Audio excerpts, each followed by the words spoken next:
புலவர் தோழர் கலியபெருமாள் சமத்துவ மார்க்சிய பெரியாரிய பொதுவுடைமை கட்சியினுடைய நிறுவன தலைவரும் சமூக நீதிக்காக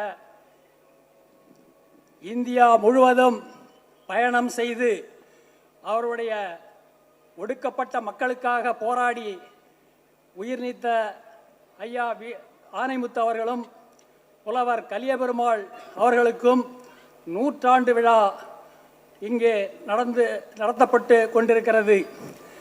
நாம் தமிழர் இயக்கத்தால் இப்படி ஒரு விழா நடத்தப்பட்டிருக்கிறதை என் உணர்வுக்கு மேல் அதிகமாக நேசிக்கிறேன். இந்த தமிழ் தேச விடுதலைக்காக இவர்கள் போராடிய இந்த தியாகத்தை உலகத்துக்கு எடுத்துக்காட்டுகிற வகையில் நாம் தமிழர் இயக்கம் நடத்துகிறாங்க. அவங்களுக்கு எனது மனமார்ந்த நன்றியையும் வணக்கத்தையும் தெரிவித்துக் கொள்கிறேன். தோழர்களே, 1984 பெண்ணாடத்திலே தமிழ் தேசிய இன விடுதலை ஆதரவு மாநாடும் தமிழ் ஈழ விடுதலை ஆதரவு மாநாடும் இந்தியாவின் தேசிய இன விடுதலை ஆதரவு மாநாடும் புலவர் கலியபெருமாள் தலைமையிலே நடத்தப்பட்டது. ஒரு நாள் மாநாட்டுக்கு புலவர் கலியபெருமாள் தோழர் அவர்கள் தலைமையேற்றார்கள். இன்னொரு நாள் மாநாட்டிற்கு MA தருமலிங்கம் அவர்கள் தலைமையேற்று நடத்தினார்கள். ஒரு தேசம் என்றால் என்ன, ஒரு தேசிய இனம் என்றால் என்ன என்று அந்த மாநாட்டிலே மாநாடு நடத்தப்பட்டது.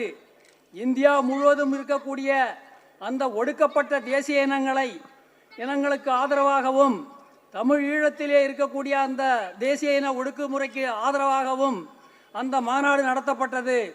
அந்த மாநாட்டை அன்றைக்கு இருக்கக்கூடிய பீப்புள்ஸ் வார் அவர்களோடு இருந்த அந்த இயக்கத்திலேயே ஒரு குரூப்பை சேர்ந்தவங்க அப்போ புலவரை என்ன சொன்னாங்கன்னு கேட்டிங்கன்னா, புலவர் தமிழரசன் போன்றவர்கள்லாம் அந்த முதலாளித்துவ சிந்தனையாளர்கள், இவர்கள் CA உளவு ஸ்தாபனத்தை சார்ந்தவர்கள், அமெரிக்கா ஏஜென்ட்டுகள் என்றெல்லாம் விமர்சனம் செய்து எதிர் நோட்டீஸ் போட்டார்கள். ஆனால் இது காலையில் இந்த மாநாடு ஆரம்பிக்கும் முன்பு நுழைவாசல்ல இருந்தே போட்டாங்க. ஆனால் ஒரு 12 மணிக்கு மேலே என்ன சொல்கிறாங்கன்னு கேட்டிங்கன்னா, தோழர் புலவர் கலியபெருமாள், தமிழரசன், MA தருமலிங்கம், சுந்தரம் போன்ற மார்க்சிய லெனினிய பீப்புள்ஸ் வாரில் இருந்து கூண்டோடு வெளியேற்றப்பட்டார்கள் என்று 12 மணிக்கு மேலே 2வது நோட்டீஸ் போடுறாங்க. ஆனால் 5 மணிக்கு மேலே சுமார் 10,000 பேர் இளைஞர்கள் அங்கே பெண்ணாட நகரத்தை சிகப்பு மயமானது அந்த கூட்டத்தை பார்த்துவிட்டு என்ன சொல்கிறாங்கன்னு கேட்டிங்கன்னா, நாங்கள் மக்கள் மத்தியில் சுய விமர்சனம் பண்ணிக்கிறோம், நாங்கள் இப்படி செய்ததுக்கு அப்படின்னு சொல்லி 3வது கட்டமாக அந்த நோட்டீஸை வெளியிட்டார்கள். அப்போ அந்த காலகட்டத்தில் இவங்க என்ன தமிழ் தேசியம்னு சொன்னாக்க அப்போ யாரும் ஏற்றுக்கல. அவங்க கரெக்டாக அவங்க இந்த ஒடுக்கப்பட்ட தமிழ் தேசிய எப்படி தேசம் ஒடுக்கப்படுகிறது என்பதை வரலாற்று ரீதியாக அவர்கள் திறனாய்வு செய்து அந்த மாநாட்டை நடத்தினார்கள். அப்போ அந்த மாநாட்டில் என்ன சொல்கிறாங்கன்னு கேட்டிங்கன்னா, சாதி ஒழிப்பு மீன் சுருட்டியில் அதுக்கு பிற்பாடு சாதி ஒழிப்பு கருத்தரங்கத்தை நடத்துகிறாங்க. அந்த கருத்தரங்கத்தில் தமிழ் தேசிய விடுதலையும் சாதி ஒழிப்பு தேவையும் என்கிற தலைப்பில் ஒரு மாநாடு நடத்தப்பட்டது. அந்த மாநாட்டு அறிக்கை பெண்ணாட மாநாட்டு அறிக்கையும் தான் இன்றைக்கு இந்திய பொது உடைமை பேசுகிற எந்த ஒரு இயக்கமாக இருந்தாலும் அவர்கள் அதை கூர்ந்து கவனிக்கிற அளவிற்கு 40 ஆண்டுகளுக்கு முன்னாடியே அவர்களுடைய தன்னுடைய திட்டங்களை இந்த தேசம் எவ்வாறு ஒடுக்கப்படுகிறது என்பதை அவர்கள் தெளிவாக வைத்தார்கள். 1980ஆம் ஆண்டுகளிலே காவிரி டெல்டா முழுவதும் வறட்சியால் தரிசனமாக மாறும் பொழுது கடமடை வரைக்கும் தண்ணீர் வரலன்னு சொல்லி அப்போ அங்கே இருக்கக்கூடிய கால்நடை செல்வங்கள்லாம் கொண்டுட்டு போய் அடிமாடாக ஏற்றுனாங்க. அப்போ நடுவர் மன்ற தீர்ப்பு என்ன சொன்னாங்கன்னு கேட்டிங்கன்னா, அந்த தண்ணியை அவங்களுக்கு விடுங்க அப்படின்னு சொன்னாங்க.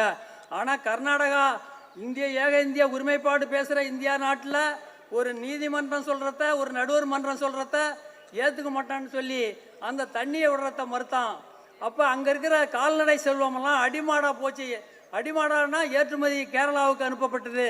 இதையெல்லாம் பார்த்து கொதித்தெழுந்த அவர்கள் தான் இப்படியெல்லாம் கடுமையான போராட்டங்கள் நடத்தி அவர்கள் வீரமரணம் அடைந்தார்கள். அப்படிப்பட்ட ஒரு வீர தியாகிகளுக்கு புலவர் கலியபெருமாள், ஆனைமுத்து போன்ற வீர தியாகிகளுக்கு நாம் தமிழர் இயக்கம் இப்படி ஒரு விழாவை நடத்துவது என்பது வரலாற்று மண் பேசும் சரித்திரம்தான் என்பதை நாம் தெளிவாக புரிந்து கொண்டிருக்கிறோம். ஆனால் நமது செந்தமிழ் சீமானுடைய இந்த பேச்சு ஆற்றலை, அந்த தோழருடைய பேச்சு ஆற்றலை இரவு 11 மணி வரையிலும் என்னுடைய செல்லிலே நான் அதை கேட்டுக்கொண்டிருப்பேன். தமிழகத்தின் வசந்தத்தின் இடி முழக்கமாய் தமிழ் தேசிய இன விடுதலை போராட்டத்தை முன்னின்றி நடத்துகிற மிகப்பெரிய ஆற்றல் இந்த சீமானிடம் இருக்கிறது. அவர்களுடைய தம்பிகளாகிய இன்றைக்கு மக்கள்லாம் சிந்திக்க ஆரம்பிச்சிட்டாங்க, இளைஞர்கள்லாம் சிந்திச்சு ஆரம்பிச்சிட்டாங்க. ஏன்னு கேட்டினா அப்போல்லாம் அவர் சொன்ன அந்த தமிழ் தேசியங்கிறது அப்போது யாருக்கும் புரியவில்லை. அப்போ ஏக இந்திய ஒருமைப்பாட்டை பேசிக்கிட்டு இருக்கிற இவங்களுக்கு தேசம்னா என்ன, தேசிய இனம்னா என்ன, இந்த தேசம் எப்படி ஒடுக்கப்படுகிறது என்பதெல்லாம் அவங்களுக்கு அன்னைக்கு தெரியல. ஆனால் இன்னைக்கு காலத்தின் கட்டாயம் அவங்கள அந்த நிலைக்கு தள்ளப்படுது. இந்த முதலாளி தத்துவ கட்சிகள் இங்கே இருக்கக்கூடிய இந்த மொழிப்போர் தியாகிகள் படத்தெல்லாம் வச்சுருக்கிறாங்க. இவங்களெல்லாம் இருட்டடிப்பு பண்ணி இவங்களெல்லாம் இந்த வரலாற்றிலேயே வச்சதில்லை. அப்போ இந்த தமிழ் தேசியத்தை நேசிக்கிற, தமிழ் மக்களை நேசிக்கிற ஒரு கட்சியால் மட்டும்தான் இது போல போர்டெல்லாம் வைக்க முடியும். மீதி எந்த ஒரு கட்சி இதெல்லாம் வைக்க மாட்டாங்கலாம். அவங்கள இந்த வரலாற்று உண்மைகளை மறைச்சி இன்றைக்கி இருக்கிற சாராயம், போக்குவரத்து இந்த மாதிரி இதில் ஆழ்த்தி, போதையிலேயே வழக்கத்தையிலேயே இளைஞர்களை ஆழ்த்தி அவங்கள படு பாதாள குழிக்கு தள்ளுறாங்க. அதனால் தோழர் புலவர் கலியபெருமாள் நாமம் நீடோடி வாழ்க. ஐயா ஆனைமுத்தனுடைய அவருடைய நண்பர் தான் அவர் பெண்ணாட மாநாட்டுக்கு வந்திருந்தார். அதுபோல் பெரிய பெரிய அறிஞர் பெருமக்கள்லாம் வந்திருந்தாங்க. இங்கே இந்த பெண்ணாட மாநாட்டில் அச்சிட்ட அறிக்கை 10,000க்கும் மேற்பட்ட அறிக்கை இலங்கைக்கு அனுப்பி வைக்கப்பட்டது அந்த காலகட்டத்திலே என்பதை, இந்த வரலாற்று உண்மைகளை சொல்லி இந்த மண் பேசும் வரலாறு நீடித்து நிலைத்திருக்க உங்கள் அனைவரையும் வாழ்த்தி விடைபெறுகிறேன். தோழர், அதுபோல் நமது செந்தமிழ் சீமான் எளிய வழியை கண்டுபிடித்திருக்கிறார். ஒடுக்கப்பட்ட பிற்படுத்தப்பட்ட மக்கள் பக்கம் வேரூன்றி நிற்கிறார் என்பதை வரலாற்று உண்மை. வரலாற்றால் இதை மூடி மறைக்க முடியாது.